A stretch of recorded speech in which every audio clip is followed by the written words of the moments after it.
سلجوقی بادشاہوں کی تاریخ اسلام کی عظمت اور بزرگی کی ایک نہایت اہم دور کی تاریخ ہے۔ خلافت عباسیہ کے سیاسی زوال کے بعد جس سلطنت نے اسلامی ممالک کے بیشتر حصوں کو ایک مرکز پر جمع کیا وہ یہی سلجوقی سلطنت تھی۔ اس نے چین کی سرحد سے بحر البیض کے ساحل تک اور عدن سے لے کر جیہوں، خوارزم اور انجاز جارجیا تک تمام مسلمان قوموں کو ایک کر دیا، اور ایشیا کے اس بہترین خطے کو جو اس وقت نہ صرف اسلامی تہذیب کا بلکہ تمام عالم کی تہذیب کا علم بردار بنا ہوا تھا، سیاسی انتشار و پراگندگی کی حالت سے نکال کر پھر اس قابل بنا دیا کہ وہ انسانی تمدن کی تعبیر میں اپنے حصے کا کام پورا کرے۔ سلجوقیوں کی تاریخ اسلام کے آخری عہد زریں کی تاریخ ہے اور تاریخ عالم میں وہ اپنا ایک خاص مقام رکھتی ہے۔ اسلامی حکومت کے سب سے پہلے حاکم خود حضور صلی اللہ علیہ وآلہ وسلم تھے اور مرکز مدینہ منورہ تھا۔ آپ صلی اللہ علیہ وآلہ وسلم کے وصال کے بعد آپ صلی اللہ علیہ وآلہ وسلم کے 4 خلفاء حضرت ابوبکر صدیق رضی اللہ عنہ، حضرت عمر فاروق رضی اللہ عنہ، حضرت عثمان غنی رضی اللہ عنہ اور حضرت علی رضی اللہ عنہ حکمران بنے، اور 30 سال کے اس دور کو خلافت راشدہ کہتے ہیں۔ خلفائے راشدین کے بعد 43 ہجری سے 132 ہجری تک بنی امیہ تخت حکومت پر فائز رہے، اور 132 ہجری میں عباسی خاندان کی حکومت کا 26واں خلیفہ القائم بامر اللہ حجاز، عراق، شام، ایران، افغانستان، روسی ترکستان وغیرہ پر حکمران تھا۔ خلیفہ کو قانونی اور دنیاوی اقتدار کے ساتھ دینی مقام بھی حاصل ہوتا تھا۔ وہ صرف بادشاہ ہی نہیں بلکہ خلیفہ رسول اللہ ہونے کی بنا پر مرکز عقیدت بھی ہوتا تھا، اور اس کی اطاعت صرف قانوناً نہیں بلکہ شرعاً بھی واجب ہوتی تھی۔ 2 صدیوں تک یہی صورتحال رہی اور پورے عالم اسلام کا واحد حکمران خلیفہ ہوتا تھا، مگر تیسری صدی کے وقت سے یہ صورت نہیں رہی اور خلیفہ عالم اسلام کے بہت سے علاقوں میں رفتہ رفتہ واحد حکمران نہ رہا، بلکہ خلیفہ کے مقرر کیے ہوئے حاکم اپنے اپنے علاقوں کے حاکم بن گئے اور مرکز خلافت بغداد سے بغاوت کر کے خود مختار ہو گئے، اور پوری دنیا میں صرف ایک اسلامی حکومت کی بجائے رفتہ رفتہ بہت سی چھوٹی چھوٹی حکومتیں بن گئیں۔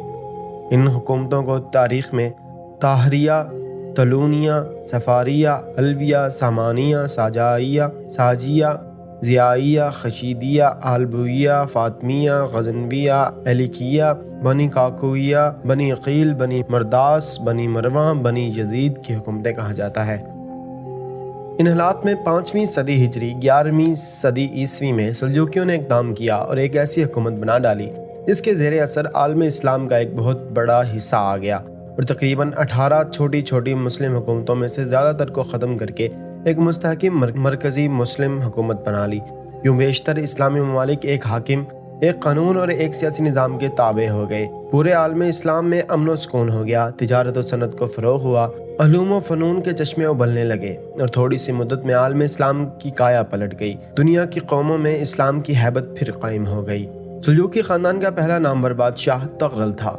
طغرل نے صرف 26 سال کے مختصر عرصے میں روسی ترکستان، افغانستان، ایران، عراق وغیرہ کی تقریباً 15 چھوٹی چھوٹی مسلم حکومتوں کو ایک عظیم تر اور وسیع تر مرکزی حکومت میں ضم کر کے انتشار اور اس کے نتائج بد سے نجات دلائی، اور 200 سالہ طوائف الملوک کا خاتمہ کر کے از سر نو ملت کی شیرازہ بندی کی۔ بین الاقوامی سیاست میں مسلمانوں کا رعب قائم کیا، رومی عیسائی حکومت پر اپنی دھاک بٹھائی اور مرکزی خلافت کو ایک بار پھر مرکزی حکومت بنا دیا۔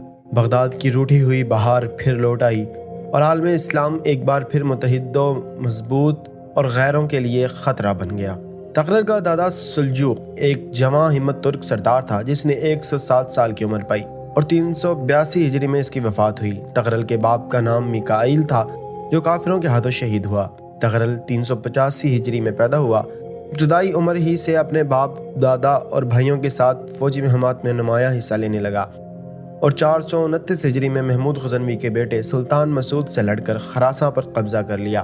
پھر مرو، نبست، ہرات، قہستان، سیستان، کرمان، فارس اور عراق کے علاقے بھی فتح کر لیے۔ 431 ہجری میں بلخ فتح کیا۔ اسی سال رے، تہران اور ہمدان کے علاقے فتح کیے۔ 437 ہجری میں دینور، قرمسین، حلواں، سیرواں فتح کر لیے۔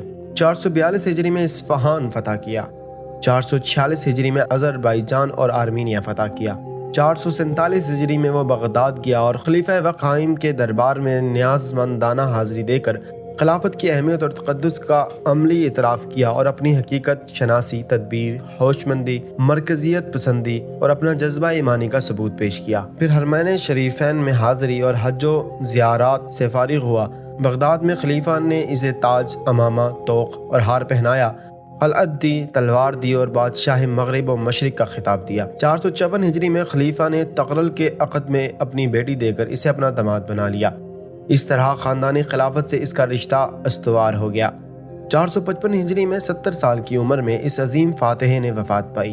26 سال کے مختصر سے عرصے میں مسلسل فتوحات اور اتنی وسیع و عظیم حکومت کے قیام کا اندازہ کیا جا سکتا ہے کہ وہ در حقیقت نہ صرف ایشیا بلکہ دنیا کی، نہ صرف تاریخ اسلام بلکہ تاریخ عالم کی غیر معمولی اور عظیم شخصیات میں سے تھا، اور مورخ بجا طور پر اسے تغرل اعظم کے نام سے یاد کرتے ہیں۔ اور یہ واقعہ ہے کہ وہ غیر معمولی صلاحیتوں کا حامل انسان تھا۔ اس نے شرق اوسط کو زیر کر کے ایک طاقتور سلطنت 26 سال میں قائم کر دی۔ یہ بات اس کی سیاست و تدبیر، جرأت و بصالت اور اعلیٰ درجے کی قائدانہ صلاحیتوں پر دلالت کرتی ہے۔ 30 سال پہلے وہ اپنے قبیلے کے چند ہزار خانہ بدوشوں اور بے سر و سامان افراد کے ساتھ خراساں آیا تھا۔ 5 سال کے مختصر عرصے میں اس نے غزنوی حکومت کو شکست دی اور سلطنت کی توسیع کا سلسلہ شروع کیا۔ مسلسل فتوحات کر کے ایک بہت بڑے علاقے اور عالم اسلام کے بڑے حصے پر قبضہ کر لیا۔ خلیفہ کی حفاظت کا ذمہ لے کر مرکزی حیثیت حاصل کی اور ترکوں کے ایک قبیلے کے ایک معمولی سردار نے 4تھائی صدی میں جو طاقت حاصل کی وہ اس کے خدا داد صلاحیتوں کی دلیل ہے۔ تغرل ایک انسان کی حیثیت سے بھی بہت سی خوبیوں کا مالک تھا۔ اس کی سیرت و بردباری، رازداری کی صفات بہت نمایاں تھی۔ وہ دشمنوں کے لیے بہت فیاض اور دریا دل تھا۔ وہ نماز کا بہت پابند تھا، نماز ہمیشہ باجماعت پڑھتا تھا، تہجد کبھی ناغہ نہیں کرتا تھا، ہر صدقات و خیرات بکثرت دیتا تھا۔ اسے مسجد کی تعمیر کا خاصا شوق تھا۔ وہ کہا کرتا تھا کہ مجھے شرم آتی ہے کہ کوئی عمارت بنے اور اس کے پہلو میں مسجد نہ ہو۔ تغرل جب پہلی بار خلیفہ کے پاس گیا تو قصر خلافت کی دہلیز سے سواری سے اتر کر پا پیادہ ایوان خلافت تک گیا اور خلیفہ کے سامنے زمین کو بوسہ دے کر کھڑا رہا، بیٹھا نہیں۔ ایک بار سلطان مسعود غزنوی نے اس کی سرگرمیوں کے پیش نظر اسے ایک خط لکھا جس میں نافرمانی کے برے نتائج سے ڈرایا تھا اور فرما برداری کے اچھے نتائج کا لالچ دیا تھا۔ تغرل نے یہ خط پڑھ کر اپنے امام صلوات سے کہا کہ اس کے جواب میں صرف قرآن مجید کی یہ آیت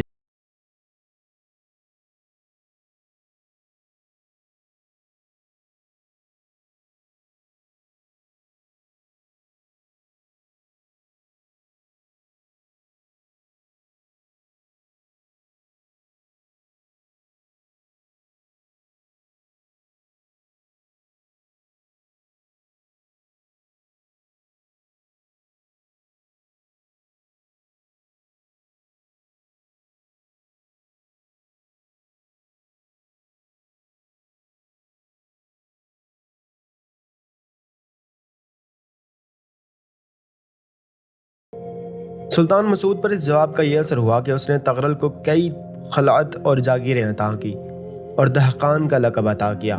جب وہ خراساں کے دارالسلطنت نشاپور میں پہلی بار ایک فاتح کی حیثیت سے داخل ہوا تو ایک شہر کے لوگ بڑی تعداد میں اس کے استقبال کے لیے شہر سے باہر نکل آئے تھے اور یہ سوچ رہے تھے کہ ایک فاتح پوری شان و شکوہ اور جلال و جبروت اور ایک بڑے مسلح لشکر اور ساز و سامان کے ساتھ آئے گا، مگر وہ اس اندازے سے آیا کہ صرف 3000 زرہ پوش سوار ساتھ تھے اور خود سلطان تغرل کی دھج یہ تھی کہ کمر میں ترکش، بازو میں کمان، سر پر پگڑی، بدن پر قبا، پاؤں میں نمدے کے جوتے تھے۔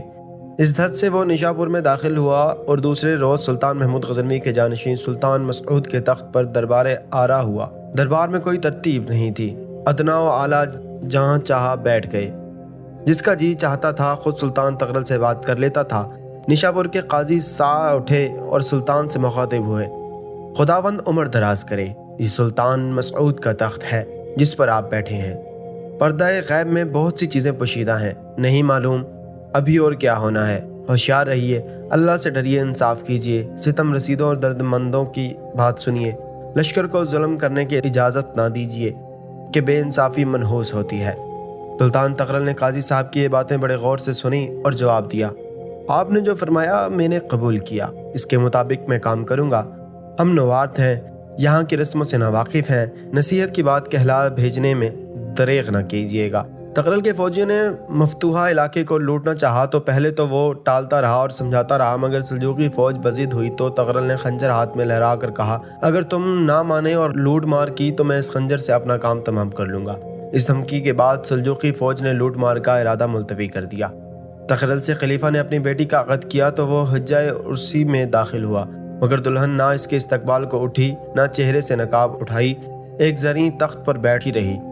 سلطان نے تخت کے پاس کھڑے ہو کر زمین کو بوسہ دیا، ہدیے پیش کی اور چلا آیا۔ اسی طرح مسلسل ایک ہفتے تک دلہن کی خدمت میں حاضری دیتا رہا اور خاندان خلافت سے اپنے رشتے اور اپنی عزت افزائی کی خوشی میں بکثرت انعام تقسیم کرتا رہا۔ اس سے اندازہ ہوتا ہے کہ ادارہ خلافت کا کس قدر احترام ہے اور کیسی عقیدت اس کے قلب میں تھی۔ تغرل کی کثرت فتوحات اور اس کی تدبر کی طرف علامہ اقبال نے اشارہ کیا ہے، وہ تغرل و سنجر کا آئین جہاں بانی۔ تغرل کے جانشین الپ ارسلان، ملک شاہ سلجوقی اور سنجر وغیرہ ہوئے۔ انہوں نے تغرل کی حدود سلطنت کو مزید وسعت دے کر سلجوقی سلطنت کو وسیع تر کر دیا تھا۔ ملک شاہ کے عہد میں اس سلطنت کی حدود مغرب میں بحر روم کے ساحل اور مشرق میں چین تک، جنوب میں یمن تک اور شمال میں قبوہ اور جارجیا تک پھیلتی چلی گئیں۔ بغداد کا مشہور مدرسہ نظامیہ بھی ملک شاہ کے عہد میں اس کے نامور وزیر اعظم نظام الملک طوسی نے قائم کیا تھا۔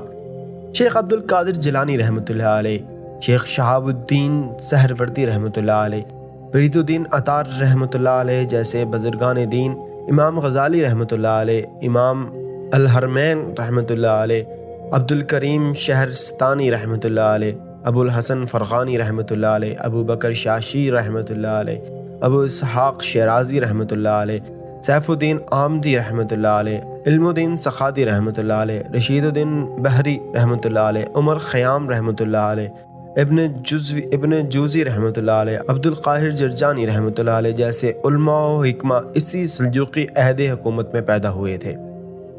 یہ تھی ہماری آج کی چھوٹی سی سلجوق سلطنت پر ریسرچ۔ اگر آپ کو یہ ویڈیو پسند آئی ہے تو اس کو لائک کر دیں، اور مزید تاریخ کی باتیں اور تاریخ جاننا چاہتے ہیں، مسلمانوں کی تاریخ جاننا چاہتے ہیں، مسلمان حکومتوں کی تاریخ جاننا چاہتے ہیں، مسلمانوں نے کیسے پوری دنیا پر حکومت کی جاننا چاہتے ہیں، تو ہمارے چینل کائی قبیلہ کو سبسکرائب کر لیجئے اور بیل آئیکن کو دبا دیجئے تاکہ آپ کو تمام ویڈیوز کی نوٹیفیکیشن ملتی رہیں۔ ملتے ہیں اگلی ویڈیو میں، اپنا خیال رکھیے گا، دعا میں یاد رکھیے گا۔ اللہ نگہبان۔